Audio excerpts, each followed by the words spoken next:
Welcome to the deep dive. We're diving into a feeling that I think weighs on so many of us, Mm. this relentless time crunch. Like there's Yeah. just never enough time for, work, family, yourself. Anything, right? Yeah, anything that truly matters. You feel that pull, don't you? Absolutely. It's almost like the default setting for modern life, isn't it? We wear busyness like a badge. Totally.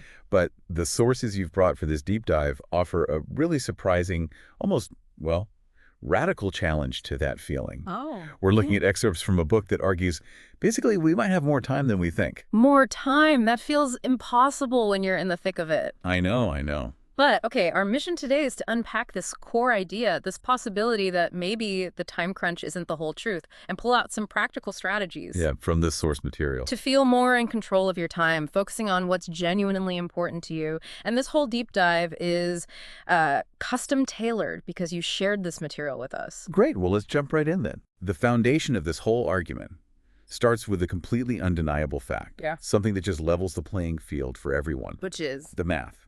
The math of a week. okay, Every single person, the busiest CEO, someone just chilling. yeah, Everyone has exactly 168 hours in a week. 7 days times 24 hours. Exactly. It's non-negotiable. Yeah. Always 168. Okay, simple math. But I mean, how does that help when I feel like I only have maybe 68 usable hours after sleeping and working and everything else? That's precisely where the source material digs in. Right. It argues that feeling of a time crunch isn't usually because you don't have 168 hours. You definitely do. Yeah. It's about how you choose to spend them. Ah, Yeah. okay, that immediately puts the responsibility back on us, doesn't it? It does. It's not a scarcity of time, it's a question of choice and, I guess, prioritization. Exactly. Okay. And the source even points out something really fascinating, What's that? that the sheer burden of having to make those choices, deciding what gets your time and what doesn't, Yeah. can be so overwhelming that it's actually easier sometimes to just default to I'm too busy Oh, wow. than to actually sit down and figure out the best way to use the 168 hours you genuinely have. That really resonates. It is easier to feel like a victim of circumstance than like the architect of your own schedule. Mm. And this really pushes back against that narrative we hear constantly, that the glorification of overwork, the badge of sleep deprivation. The idea that you just can't have it all. Right. It's such a powerful cultural myth. The source even mentions a New York Times article about Yale undergrads, I think, Oh, yeah. feeling they already had to choose between a demanding career and motherhood. Like you couldn't possibly do both well. That fear is deep, that fear of not having enough time. It really is ingrained. But the source counters this with actual examples. Real people managing incredibly demanding lives. And they don't feel rushed. Surprisingly, no. They feel like they have plenty of time. Okay, I need examples. Right, and these aren't like hypothetical cases. The author herself is one. The author of the source. Yeah. She describes this specific 17-hour day. She juggled like 8 hours of writing, Okay. zero point 0.4 hours with her young son, and she was expecting her third child then. Plus 3 hours of volunteer work as chorus president, fitting in exercise, handling transitions. Wow, that's packed. It was packed, but she could account for the time. It felt full, sure, but not necessarily frantic because she was choosing how to spend it. Okay, but the author is one person. Maybe she's just super organized. What about someone with like a massive family and a huge business? Okay, so enter Teresa Daytner. Teresa Daytner. This example is, frankly, is mind-boggling. She's the CEO of a $5 million business Okay. and a mother of 10 children. 10. 10 kids, yes, Yeah, yeah. with 9 full-time business employees reporting directly to her. Okay, that's a lot. I can barely manage my email inbox. How does she even function? Well, the source says she still takes weekdays off for leisure. Weekdays off. Yeah, hiking, seeing the cherry blossoms on the National Mall with her kids, stuff like that. What's the secret? Her secret, she explains, is feeling in charge of me. In charge of me. Every minute she spends is her choice. She focuses intensely on nurturing her business, her family, and herself. And this is crucial, she says. If I'm not spending my time wisely, I fix it.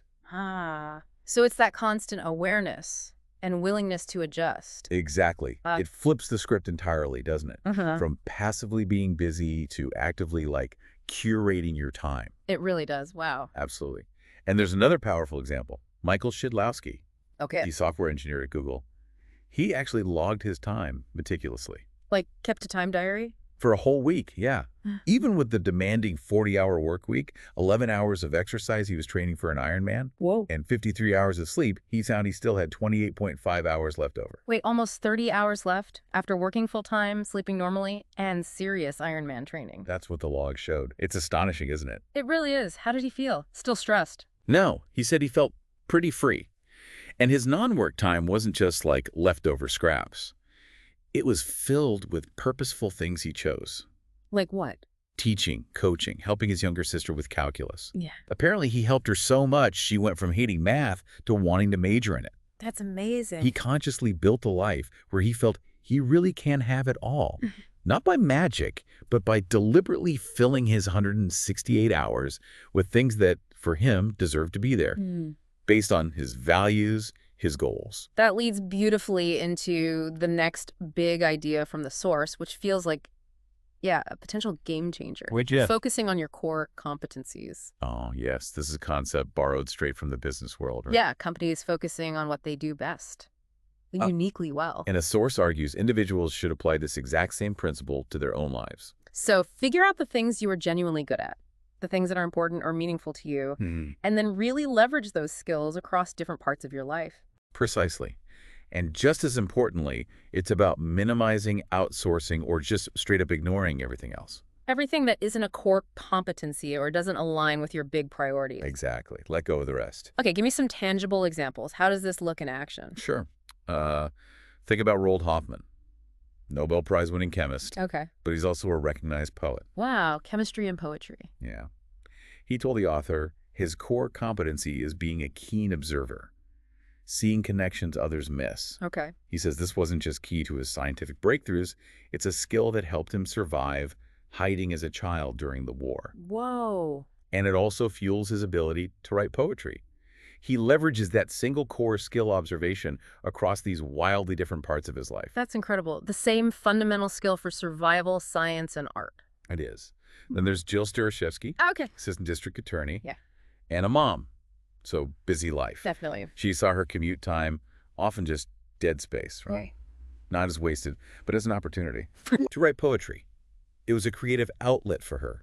She leaned into that creative core competency she had. Use the commute time. Exactly. And she even built a website, The Poem Lady, monetizing custom poems. Wow. She integrated this passion into her existing schedule using those bits of time. Right, those pockets of time. Rather than needing some huge new block.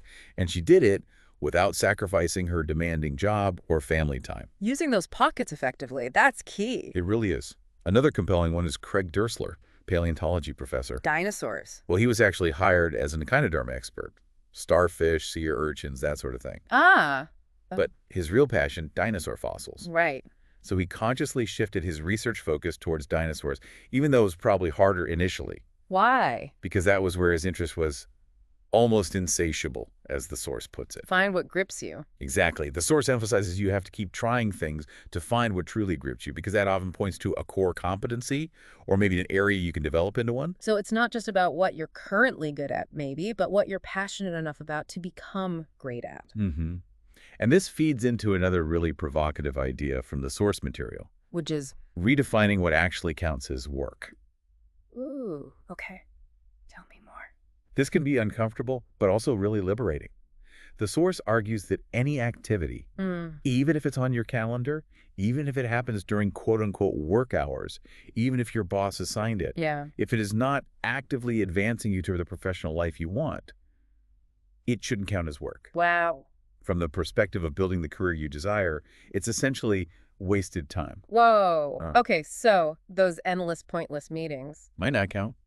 Office politics you hate. Busy work that doesn't lead anywhere. That's not work in this view. According to this specific definition, no. Not if it isn't leveraging your core competencies or moving you forward professionally towards your goals. The source uses the example of Carol Fassbender-Orth, a biology professor. Okay, how did she apply this? Really radical idea. Well, she realized that in her field, academia, scientists are ultimately judged on results, right? Like published papers, getting grants. Exactly. Directing successful students, not on how many hours they clock or how many committees they sit on. Right, the outcomes matter. So she consciously prioritized her time on the high-impact activities that drove those results. Such as? Focused research time, writing grant proposals, guiding students on projects she truly believed in, and she ruthlessly minimized time on lower-value tasks. Like certain meetings, maybe? Academic politics? Precisely. Things that didn't contribute to her core professional goals, as she defined them. And this actually worked. Did it hurt her career to push back on things? The source says she finished her PhD quickly, in just 5 years, landed a professorship over candidates who had postdocs, Wow. even interviewed successfully while 8 months pregnant. It was a conscious choice, prioritizing her time based on her definition of impact and advancement, not just performing busy work. That's really powerful. It shifts the focus from just activity to like actual outcome, driven by your own priorities and your core strengths. Mm-hmm. Okay, so it's clear we all have the 168 hours. And the key seems to be being deliberate about how we fill them, focusing on those core areas, maybe redefining work. But how do we actually do this? What are the practical strategies? Right. The source offers several pretty concrete strategies for taking control of those 168 hours across different areas of life. Let's start with managing work time itself. Okay, how do people with these packed jobs actually feel like they have time? What are they doing differently? Well, first, it seems they set reasonable limits on their total work hours. Reasonable limits. Like what? The people featured in the source often aim for somewhere between, say, 30 to 50 hours a week. Maybe 60 is a rare maximum, not the norm. We see examples like CEOs or professors deliberately aiming to leave the office by 5 or 5:30 p.m. That seems almost impossible in some company cultures or fields. It's definitely a choice, and often requires consciously restructuring how you work. A key strategy they use is blocking off significant uninterrupted chunks of time For what? for that high-value core competency work. Deep work, like Trista Harris, I think her name was, blocks off entire mornings, Monday, Wednesday, Friday, just for strategic thinking, codes it as unavailable on her calendar. Protecting that deep work time like it's a sacred appointment. No interruptions. Exactly. And just as important is aggressively minimizing time spent on low-value activities. Okay, like what? The source talks about questioning unnecessary travel. Can this be a teleconference? Making meetings shorter, having clear agendas, inviting fewer people, Right. batching email checking instead of that constant ping, ping, ping interruption, being aware of office distractions. Though the source does point out, this isn't universal. How so? Well, not everyone works in a cubicle farm constantly checking email. Think about police officers. Their job is very different. But for many knowledge workers, these low-value tasks can just eat up huge amounts of time. It really comes back to that definition of work we talked about. Is this activity really advancing me towards my goals? If not, minimize or delegate it. Right. Exactly. Now, what about prioritizing family time? That's another huge piece of the 168 hours puzzle, right? Oh, absolutely. And one where the time crunch feels particularly acute for so many parents. It really does. Especially with all the pressure these days to be the perfect parent. Yeah. The source acknowledges that, parenting standards have increased over the decades, and the time spent actively engaging with children is valuable. So how do you make space for it? A core strategy here is treating certain hours as absolutely sacred family time. Like maybe 5 p.m. to 8 p.m. every weeknight. Blocking it out completely. That time is non-negotiable for dinner, connecting, activities, homework help, whatever it is. Building that protected family block right into the structure of the week? Yes, and for parents with young kids who have early bedtimes, the idea of using split shifts comes up. Split shifts. You mean work again later? Exactly. Work for another block after the kids are asleep. The Abby Bettis example is really powerful here. Tell me about her. She's a single mom working 50 hours a week. But by shifting some of her work to later in the evening, she gained something like 15 to 20 quality weeknight hours with her young daughter. Quality hours. When her daughter was awake and they could interact. Right. She made a deliberate choice to prioritize that active time with her child over, say, evening leisure for herself. That's a significant trade-off, for sure, but one she consciously chose. Exactly. And the focus throughout is on quality time. Purposeful activities that maybe leverage your own parental core competencies. What do you mean by that? Like sharing your values, building specific memories. The source gives examples. Swimming together, regular library visits, making up stories, gardening, exploring local history. Things you enjoy doing together. Yeah, or sharing your passions, like music or exercise. There's an example of Kevin Peter training for that Ironman. The guy who logged his time. No, another guy, I think. Anyway, he sometimes trained by having his son bike alongside him while he ran. Integrating family time into his personal goals. That's smart. It's brilliant, right? Finding ways for your personal passions and family time to actually intersect, not compete. Mm-hmm. And for parents with flexible work situations, like Andrew Riley working from home, Yes. it's about creating concentrated blocks for both work and kids. He realized he needed fully focused work time during school hours, Makes sense. and then he needed to completely shut down devices after school to be truly present and available for his kids, not half working, half parenting. Oh, shutting down devices. That seems like a universal strategy, doesn't it, for reclaiming focused time, whether it's for work, family, or yourself? It absolutely is. Such a simple thing, but so powerful. Okay, now let's move to an area that consumes a surprising amount of time, often kind of under the radar. What's that? Housework and errands. Ah, yes. The source calls this the new home economics, right? Yes, and it's fascinating. The source points out that actually housekeeping standards have declined significantly over the decades. Really? Seems like there's still a lot to do. Well, yeah, but comparatively. And the time people spend on it has also decreased.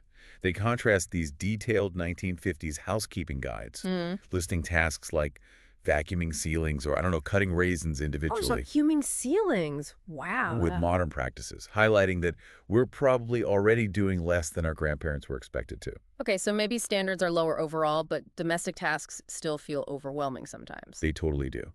And the source argues that outsourcing can be a really powerful way to buy back valuable hours, especially precious weekend family time. Outsourcing, like. Well, since of our outsourced cooking and laundry, cleaning services, maybe $100 for a biweekly cleaning, can buy back hours you might otherwise spend deep cleaning on a Saturday. Right. Personal shoppers can save time and maybe even improve efficiency with your wardrobe. It's really about the opportunity cost, isn't it? Is the time I free up worth more to me in terms of what I can do with it than the money I spend outsourcing? Exactly. And look specifically at food chores. This was striking. What do you say? The source notes married parents in dual full-time career couples spend a combined average of 9.24 hours per week just on grocery shopping, meal prep, and cleanup. 9 hours. Yeah. Wow. Compare that to roughly 3 hours they spend actually playing with their children. Oof. That's a really stark contrast. Nearly 10 hours on food chores versus 3 hours playing with kids. It puts it in perspective, doesn't it? It really does. So outsourcing some of those food chores, maybe through restaurants, but choosing quality ones, not just grabbing fast food, Hmm. or using online grocery delivery like Fresh Direct, or stores with great ready-made sections like Trader Joe's. That can drastically cut down that hands-on kitchen time. Hugely, freeing up hours for other things you value more. The source suggests focusing on genuinely 15-minute meals when you do cook. Okay. So shifting time from the kitchen to, well, anything else you value more. Yes. And daily maintenance is key too, for the house itself. How so? An uncluttered house takes far less time to clean overall. The source suggests maybe less than 20 minutes a day if your horizontal surfaces are kept mostly clear. Oh, the clear surfaces rule. Right. They touch on decluttering strategies, mentioning someone hiring an organizer who basically called them lazy because they just weren't putting things away consistently. Ah, tough love. And the 27 fling boogie from Fly Lady for quick tidying bursts, just getting rid of stuff. Decluttering up front saves massive amounts of cleaning time later. Makes sense. And what about random errands? Yeah, those are described as mental overhead, things just rattling around in your brain. Totally. Those can also be scheduled into specific blocks or delegated if possible to reduce that cognitive drain and stop them from nibbling away at other planned time. Okay, so we're reclaiming time at work, prioritizing families, streamlining the home front. That leaves time for the final crucial piece, right? Yourself and your relationship. Yeah. What does the source say about making time for that? Well, it makes a really profound point here first.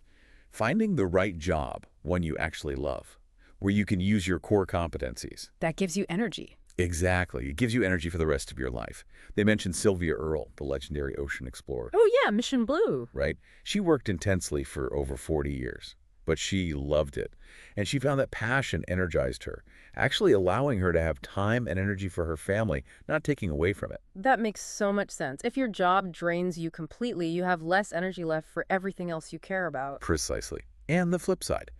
The source references a University of Maryland study showing that unhappy people tend to watch about 20% more TV than happy ones. Interesting. Why? Well, to me is easy, right? It's passive leisure. Yeah. But data from the American Time Use Survey shows that other activities, like Visiting friends, reading, playing sports, doing art, attending church generally score higher on happiness metrics. So, replacing maybe some mindless TV time with more engaging, joyful activities could actually make you happier. And potentially free up time that feels more fulfilling anyway. Right. Oh, So it's about prioritizing things like physical activity. yes. Running is popular, partly because it's efficient, needing maybe 3 to 5 less hours a week for health benefits.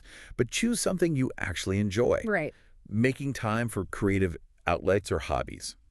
There's an example of Justin Hahnemann writing melodies in the little bits of time. Finding those pockets again. Yep.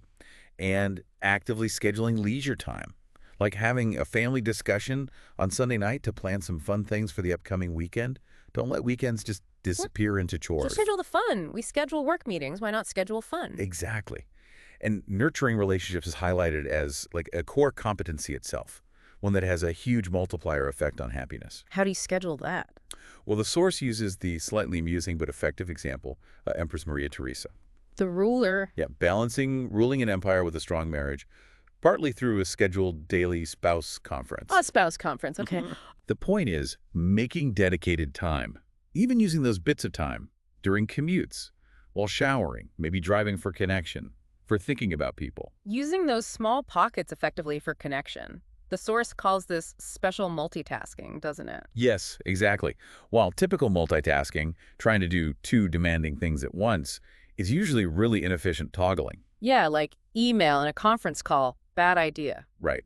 Special multitasking combines activities that don't compete for mental focus. The example given is a pastor praying while showering, driving, or exercising. Because the physical activity is somewhat automatic. Exactly. It doesn't require intense mental focus, so it frees your mind for something else, like prayer or reflection, or maybe just thinking through a relationship issue. That makes sense. It's not trying to write a report while talking to your kid. Definitely not.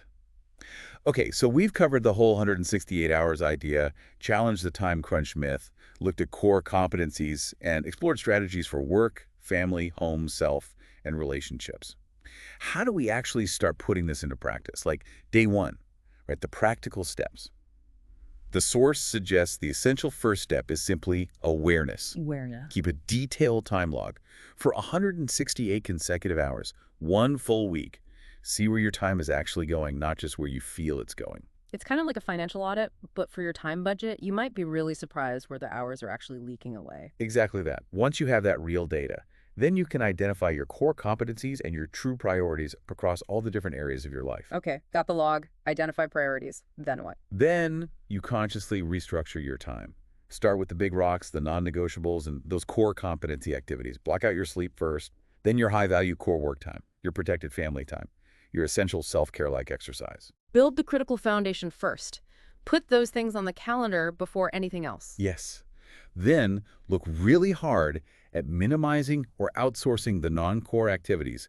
Use all those strategies we talked about for housework, errands, low-value work tasks, Get rid of the clutter. and use those bits of time strategically for connection, for creativity, for quick tasks. Don't just let them evaporate. And the source also encourages being open to possibilities, ready to ride waves of opportunity. What does that mean? Right. It points to people like Leah Ingram or the women who founded Boogie Wipes, Sharon Toomey. People who achieved breakthroughs. How? They understood the next level for their goals. They identified the key metrics to get there.